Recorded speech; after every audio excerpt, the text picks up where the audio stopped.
are you doing? What are you doing?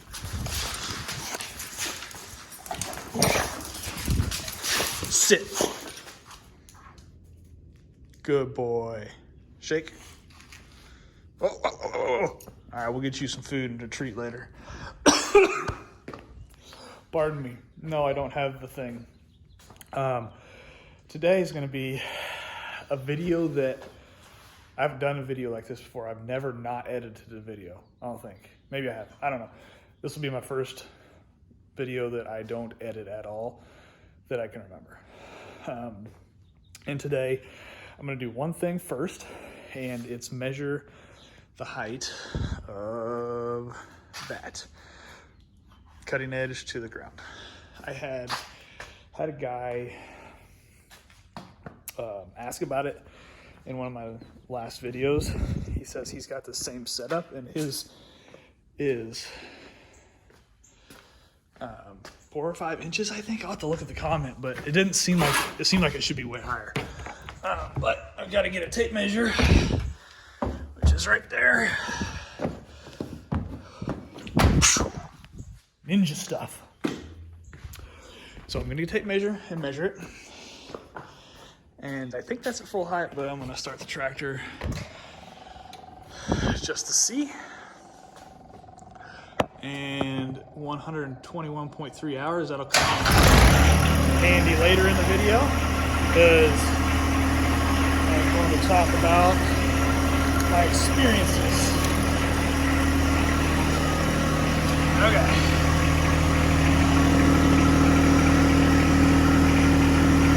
So just over 8 inches is the height, and that was at full height. So I'm going to leave the tractor there. So for the fella who asked me, I have just over 8 inches of clear height to the cutting edge, to the ground. Nothing special, just hooked up to the eye match. I have the Frontier RB2060. And nothing new with these. Just got my 3-point all the way tight, and the adjustable arm is leveled to the non-adjustable arm's height. So yeah, there's nothing special about it, but I have about 8 inches, a little over, of height on flat ground. So I don't know, man. That's all I got. But today, the purpose of the video, and for the next few minutes, I'm going to talk tractor. My opinion, review, what have I thought of it. I've got 121.3 hours on it. So I did a review with 80 some hours, I think. And to be quite honest, not much has changed. I did my 50-hour hydraulic change. I've got a video on that, and it's cold. I've got a video on that. So I talked about that probably in my 80-some-hour review. Since the 80-hour review, I did my first oil change at about 100 hours or so. And I did a video on that too, I believe. If I didn't, shame on me. But I'm just going to start from the front and go back. And this review is not going to talk much about my implements other than the ones that are on here. So I might do a review of all my implements that I have solely just to talk about those at some point. Goods, bads, things like that. So starting off with the front, the bucket, the 120R loader. Thing for the size of it is a beast. So I don't know if you can see it in the video, but I beat this bucket up. If you've watched any of my other my videos, especially the ones building the retaining wall, that bucket's took some abuse, but it's held up great.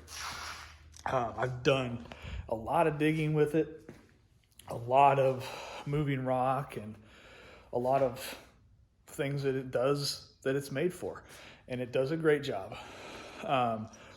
the 120R setup on it. I think that's the only one you can get with this, so it is what it is. But my experience, it does for me, and this is for me, for my needs. It hasn't done everything, like, because I was using pretty heavy rocks and some really heavy trees, so it won't lift the heavy stuff. But it will, in most cases, you can get around that. You know, if it can get it off the ground an inch or two, that's all you need to move the tree or rock, and it's done that, you know, but it's not gonna carry it up halfway, just cruising down the road leisurely, because the tree's as heavy as a tractor, and the rocks three-quarters, you know, almost as heavy as a tractor. So it's not made for that. So I would say the loader has outperformed my expectations. I fully expected to be more limited on the things that I could lift than it actually is. So props to Deere for doing such a great job and making it so awesome. Now we're talking about the front end. I've had no issues with the front end. Tires and wheels work great. The only thing I've done to this so far is change the oil in the engine. I haven't replaced the filters. Good night, Axel. I haven't replaced the filters or anything yet. I'll probably do that soonish. So yeah, I mean, I changed the oil filter when I changed the oil, but like the air filter and stuff like that, I haven't changed. And because I don't use it that much, you know, and I don't use it in super dusty situations. When I dig, I try to make it a little bit wet so it doesn't get a lot of dust and it sets inside. So haven't done it yet. Yeah, that's about it. So moving back to the driver's seat. The only issue I've had with this is sometimes I get an error code that shows up on here and it blinks, and I don't have that error code handy because I wasn't even thinking about it until just now. But I think it has to do with, I looked it up, and it's got to do with the pedals, and I think something with the wires getting pinched maybe, but it doesn't happen all the time. It's just randomly when I start it and back up, it'll show up and then it goes away. So it doesn't affect the tractor at all. And when I Googled it or looked at the error code, I Googled that, and I think other people have had that. And I think it's a simple, just go in there under the floorboard and move some wires around. I think it fixes it. Don't quote me on that. That's just a thought from what I've seen. I have not taken it to Deere to have them look at it. One reason, because it doesn't affect it, and two, because a lot of times when they can't replicate it, they can't do anything about it. So, and I haven't had to take it to them since it started happening. So, yeah, that's that. And no, for the people who are like, it happened when you were pulling the trees off the hill. No, it was going on before that. So I think it's just a fluke and is an easy fix probably, but it's not a priority for me to get it fixed. Next, seat, great. No issues with any of this stuff. None at all. Honestly, this is super convenient being right here because you can, in most cases, just leave your arm rested on that if you so choose and operate the loader. Love it. The tractor is super simple. Rear tires, wheels, axle. So this is something I don't think I've talked about yet, but since I got the tractor, since it was brand new, so it's nothing that I've done with it, and I've taken it to Deere to have them check it out. But since I had the tractor from new, it's had a very, very slow, random drip, and I don't know, you can't really see it, but under on the rear axle, on the very bottom, there's a spot that drips hydraulic fluid, and you can see there's nothing on the floor now, so it's not leaking now, and that's the problem. They took it in.